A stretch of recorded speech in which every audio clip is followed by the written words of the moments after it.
היום אנחנו מארחים את תום לבנה, יזם, מנכ"ל ורביט ואוהד מושבע של מכבי חיפה. כמו שאתם רואים פה. להלן. תום, שלום. שכחתי משהו בהצגה שלך? משהו שתרצה לספר? האמת שכן. דבר ראשון, גרוש טרי, אבא לאילי, והייתי אולי אומר בימים אלה לוחם דמוקרטיה גם. לוחם דמוקרטיה אמיץ. בתחילת, נאמר, לפני שנתיים, שלוש, יש איזו תפיסה כזאת שמתעשרי ההייטק צריכים להיות מעורבים בפילנתרופיה. איפה אתה עומד ביחס לאמירה הזאת? אני חושב שעוד פעם, לי גם באופן אישי יש את הצריך מול רוצה. כן, שבאופן כללי שתמיד מכריחים אותי לעשות משהו, אז זה לא עובד טוב. אז צריך באמת לנבוע מבפנים ומהרצון לתרום ולעשות משהו ככה משמעותי. ובאמת כאילו בסוף התמזל מזלי שאני יכול להיות מצד הנותן. ואז בסוף כל הזמן אמרתי איך אני יכול למנף ואת כל הידע, ההון, כל מה שצברתי, ובאמת בשביל מטרות או דברים שאני מאמין בהם, ובאמת ככה לדחוף קדימה ולתת חזרה. אז כאילו, עוד פעם, בסוף, אם אתה מסתכל, ההייטק הוא 30% היום מהתוצר, תקבולי המיסים, איך שמודדים את זה, אז חלק הכי משמעותי היום במדינת ישראל.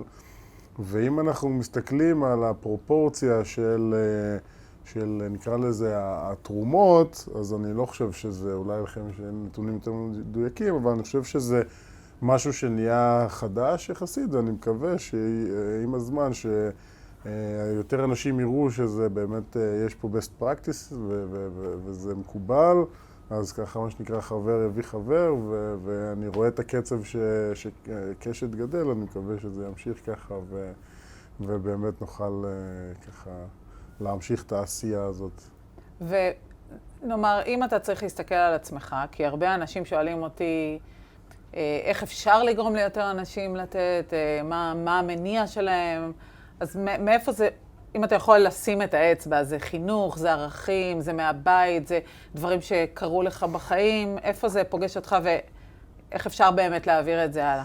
אז אני חושב שעוד פעם, לי יש מודל השראה, אני בן אדם מאוד שאפתן, כן? אז נגיד, אני מסתכל על כל השמות הגדולים, אם זה ביל גייטס ומרק בניוף וג'ף בזוס, כל האנשים האלה, הם כל אחד, את יודעת, היה מנכ"ל מייסד של אחד מהענקיות הטכנולוגיה היום, וכל אחד מהם ליד השם שלו, עוד פעם שאלתי אותי בהתחלה מה הייתי עושה, הייתי אולי מוסיף פילנטרופ, כן? אז גם, אז כאילו האנשים האלה, הם באמת יש להם חלק מאוד משמעותי בפילנטרופ, ותמיד עניין אותי, וככה בזמני הפנוי שלו, אז אני תמיד אוהב לראות רעיונות כאלה עם אנשים כאלה, ותמיד חלק מאוד משמעותי מהזה, זה סביב הפילנטרופיה, ובאמת תמיד ניסיתי להבין, כי לצורך העניין הם הרול מודל שלי עד היום, ואני שואף ככה, אמרנו, באדם שאפתן להגיע הכי רחוק שזה, אז כאילו, תמיד עניין אותי למה באמת הם מתעסקים בזה, וככה חקרתי לו, ואז ראיתי שבסוף זה מדבר גם אליי.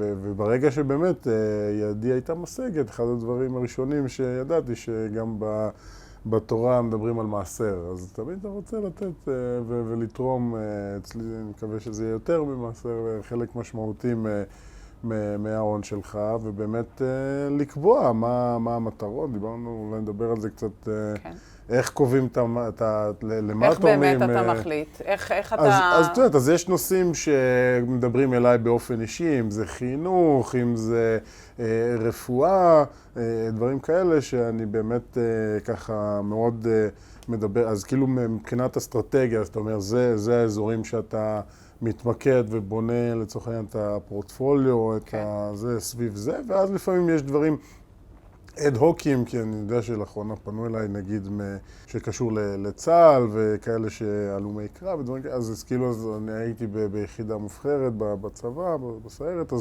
אז דברים שכאילו כן מדברים אליך באופן אישי, אז אתה רוצה זה, ובאופן כללי זה, כמו שאמרתי, אז יש את החינוך ואת הרפואה, שזה שני אזורים שככה אני מסתכל על הטווח הרחוק ובאמת רוצה ככה למקד את המאמצים שם. יש לך חיבור בין העסקי לחברתי? כי ורביט בכל זאת זה עסק שיש לו גם אלמנטים חברתיים. איפה זה פוגש אותך כשאתה אל מול השדה החברתי, אל מול עמותות? אז ככה, אז אני גם נשיא הדירקטוריון של עמותת נגישות ישראל, כמובן עושה את זה בפרו בונו,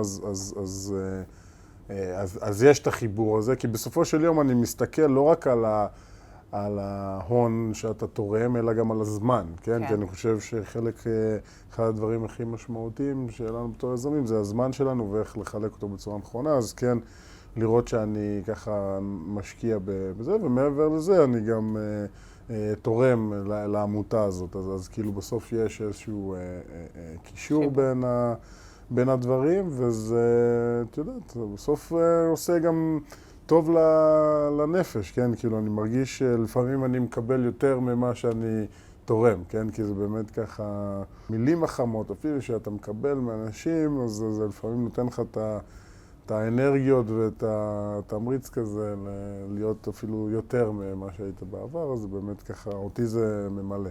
ואתה מרגיש שיש התייחסות אחרת בשל היותך מהדור הצעיר, ככה כניסה לתוך עולם של פילנתרופיה, שאולי בעבר היה נתפס משהו שעושים? אז הרבה אנשים הרימו גבה ככה על התרומות האחרונות שעשיתי, כאילו בגיל יחסית צעיר, בן 38, כבר תורם תרומה משמעותית לאוניברסיטה שאני למדתי, או לבית חולים שנולדתי ושהציל את אבא שלי ודברים כאלה.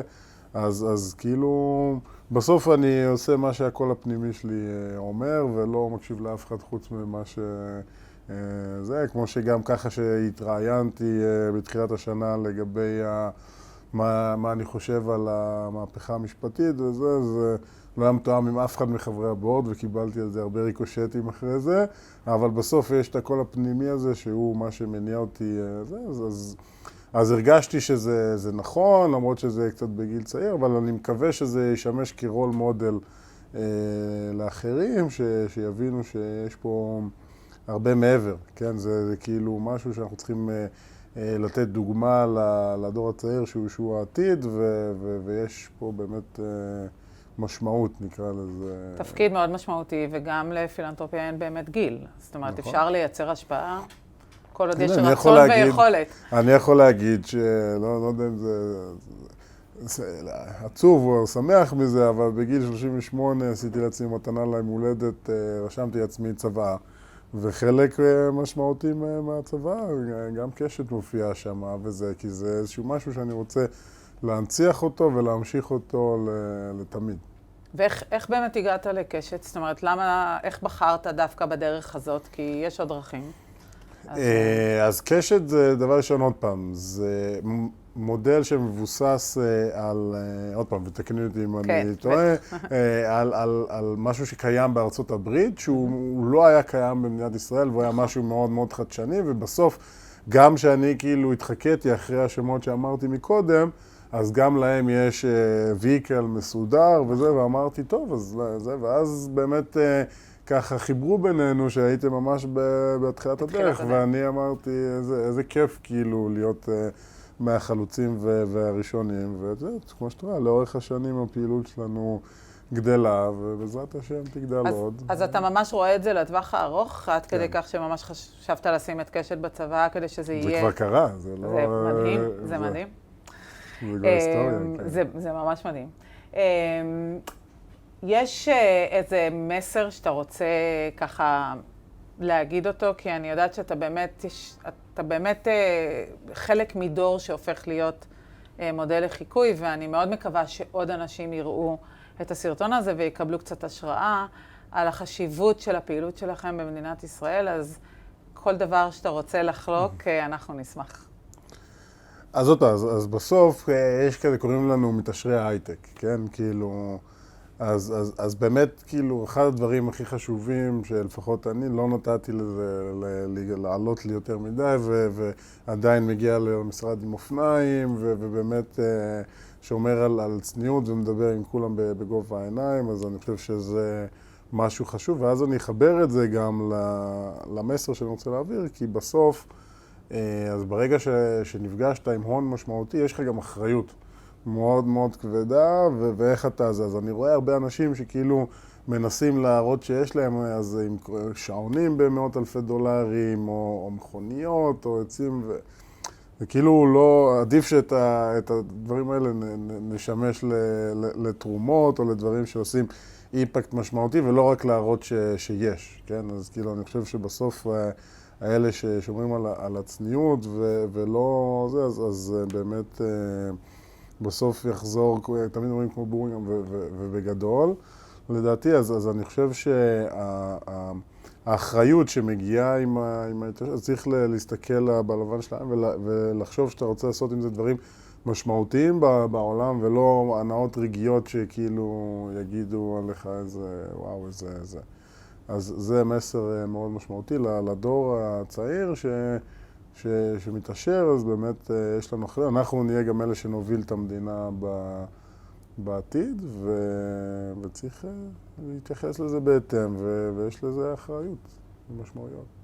מסכימה עם כל מילה. אני מאחלת לך ולנו דרך מרתקת, שאני בטוחה שנעבור אותה יחד. תודה רבה על השיתוף, ונתראה בפעם הבאה. תודה לכם.